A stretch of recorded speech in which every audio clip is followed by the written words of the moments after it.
Bonjour, voici la correction du devoir bilan numéro 1 pour les élèves de 3e. Alors, en ce qui concerne l'exercice 1, pour la première question, s'agit-il d'une situation de proportionnalité? Nous avons vu dans la leçon que la représentation graphique d'une situation de proportionnalité est une droite qui passe par l'origine, qui passe par 0. Est-ce que c'est le cas? Non. Donc nous n'avons pas une situation de proportionnalité. Pour la deuxième question, quelle est la tension mesurée au bout de 0,2 secondes? Donc on va partir pour 0,2 secondes, qui est ici, et on va monter jusqu'à l'intersection de la courbe. Et on va regarder ce que nous avons en ordonnée, qui est à peu près 4,3 volts. Pour la question 3, il fallait déjà calculer 60% de 5 volts. Donc on a vu une méthode en classe en partant déjà de 10%. 10% c'est le dixième de 100. Donc du coup le dixième de 5 volts est 0,5 volts. Et pour 60%, il suffit de multiplier par 6 et on obtient 3 volts. Donc maintenant, sur le graphique, on part de 3 volts. Et on va regarder l'intersection avec la courbe. Et ici, on va regarder l'abscisse de la courbe pour 3 volts. On descend et on est vraiment entre 0,08 et 0,1 et du coup ça fait 0,09 secondes. Pour l'exercice 2, quand on a ce type d'exercice avec une construction géométrique des figures et des valeurs à côté, il faut absolument mettre les valeurs correspondantes sur la figure, comme ceci. Et nous cherchons la longueur DC.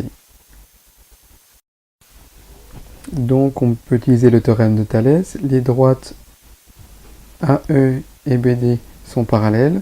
Donc le triangle BDC est une réduction du triangle AEC. On peut aussi dire que les triangles sont semblables. Et du coup les longueurs sont proportionnelles. Il y a plusieurs méthodes de rédaction.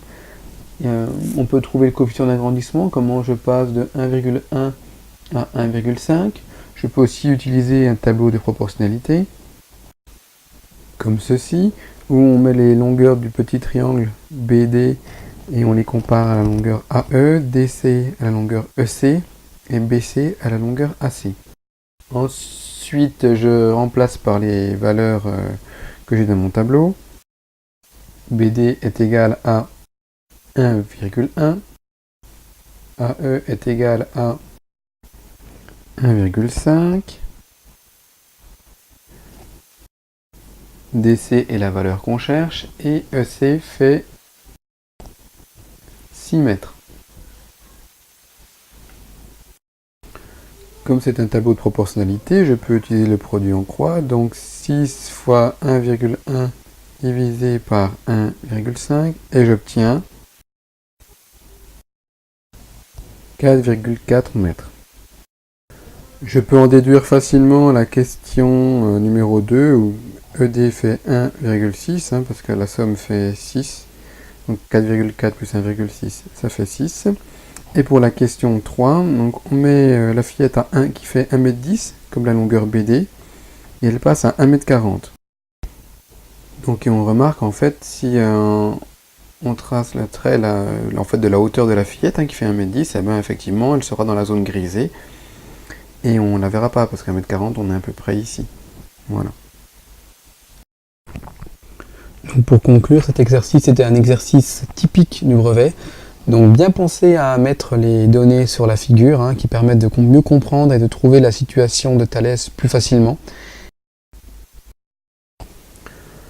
Pour l'exercice 3, il fallait bien repérer que la transformation pour passer du triangle ABC au motif numéro 2, il faut utiliser la symétrie axiale. Donc d'axe AB, il fallait bien préciser l'axe, c'est important. Et pour la question numéro 2, on se rend compte en fait le motif 2 qui est dessiné en rouge, on passe au motif vert, ensuite par une translation. Et la translation, il ne faut pas lui mettre la flèche en indiquant le sens, la longueur et la direction. Comme ceci. On peut aussi dire que c'est la translation qui part du point C au point B. Donc pour l'exercice numéro 4, il fallait déjà trouver l'espace libre. Donc mon ordinateur fait 250 gigaoctets. Mon espace utilisé est de 200 gigaoctets, donc le reste est de 50 gigaoctets. On fait 250 moins 200. Ensuite, nous devions calculer l'espace contenu dans la clé totale. Donc nous avions 1000 photos à 900 kilooctets chacune, donc ce qui nous fait 1000 fois 900 qui nous donne en kilooctets 900 000 kilooctets. Pour les vidéos, nous faisions 65 fois 700, ce qui nous donnait 45 500. Attention, du coup c'est pas des kilooctets, mais c'est des mégaoctets. D'où l'important de tout convertir en gigaoctets pour pouvoir faire la comparaison ensuite avec l'ordinateur.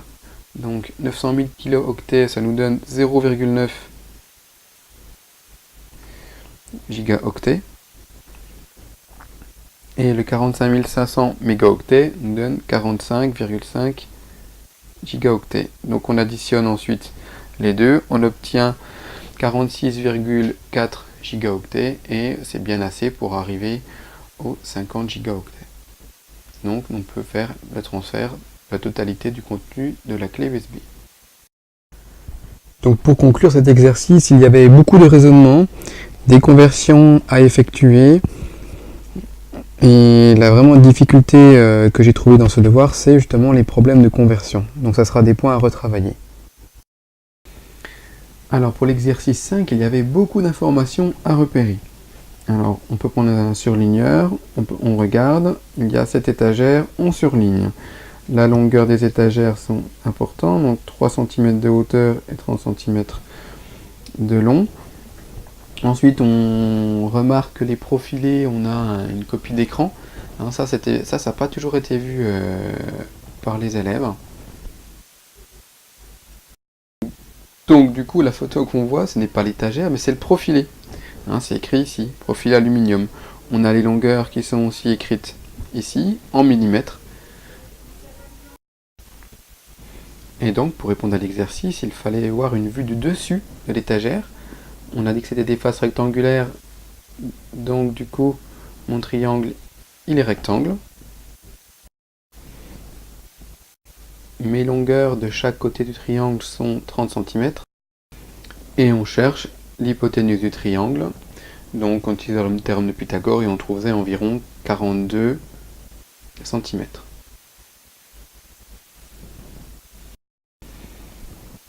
Et donc du coup, comme il y a 7 étagères,